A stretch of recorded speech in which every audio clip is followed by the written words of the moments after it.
So I'm with Carol from New York Girl Style, and you run a blog, newyorkgirltalk.com, a website, newyorkgirlstyle.com, and then you've got your Twitter handle, which is NY Girls. NY Girl Style. NY Girl Style. Yeah. And you spoke at SES this year, Yep. 2010, and one thing that was interesting about what you're up to is that you run kind of a very specific niche, which is New York fashion for girls.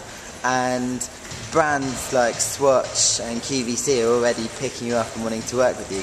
Can you tell me a bit more about that? Yeah, I think the great thing about that is that New York Girl Style has a specific, unique vision in fashion, and we're based in New York, but it's really a global brand because we cover LA, London. Our editors out of Hamburg, Germany, as I said. So I think the brands know that, and they want to align themselves with our niche that we're going after, right? Because we are basically working with the young female consumers that they want. They hunger for this, and there's an appetite for that. So these brands want that. Why did VH1 come to New York Girl Style and basically say, we want you to promote the Jessica Simpson show because you have our target audience. You have. And not only that, when they watch VH1, what does VH1 have? They have their advertisers. So the advertisers are also now getting into that niche too through that.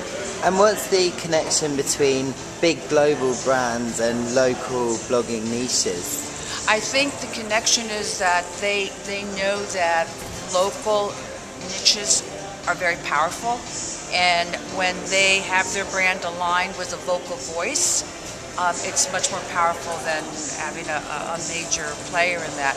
And I'll give you an example.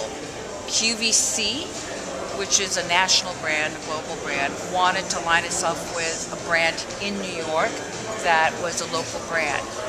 And they wanted to integrate the brand with New York Girl Style because that way they feel they're a part of the community. What do we build? We build communities, whether it's Facebook, whether it's Twitter, whether it's our fans on New York Girl Style or our fans on our blog. We have a community, and that's what they want. They want that local community because even though if you're a global brand, you want to identify yourself with that local community. And So you're integrating the brand at that point. So it's almost like local is a way for brands to feel more connected to individuals. Exactly. And one other interesting thing that we discussed was some work you're doing with Swatch, and there seems to be a lot of collaboration between what you're doing. They're willing to help build your brand if you kind of help build theirs. So can you talk a bit about that? Swatch is a great global brand to work with, and Swatch is very innovative in ways that they want to attract new customers and spin their brand. One of the programs that I am presenting to Swatch is to do an event at the 42nd Street location in Times Square at Swatch and do an event there with New York Girl Style hosting it. We would have a DJ, maybe we'd have a little bit of fashion, we'd have some shopping. So they're open-minded and creative that way to have all these different programs run their brand and then integrate it too. So, and the Twitter campaign is something else too. Obviously, we're tweeting at New York Girl Style and tweeting Swatch too. And at the end of the month, we award a watch to the winner.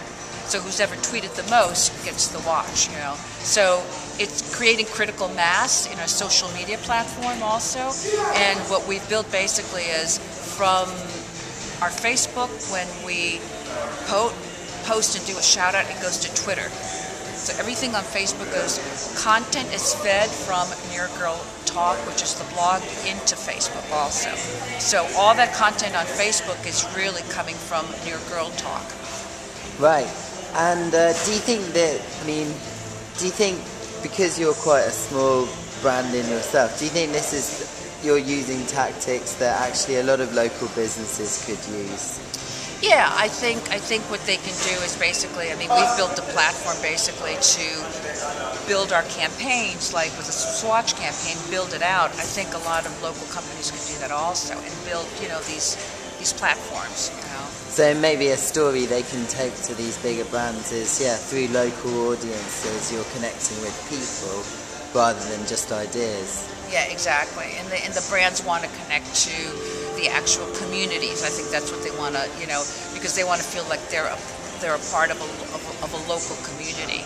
And they do that, in many different ways. Now, Swatch may come to us and say, we want to launch an event in Los Angeles. Can you do an event in Los Angeles? Absolutely.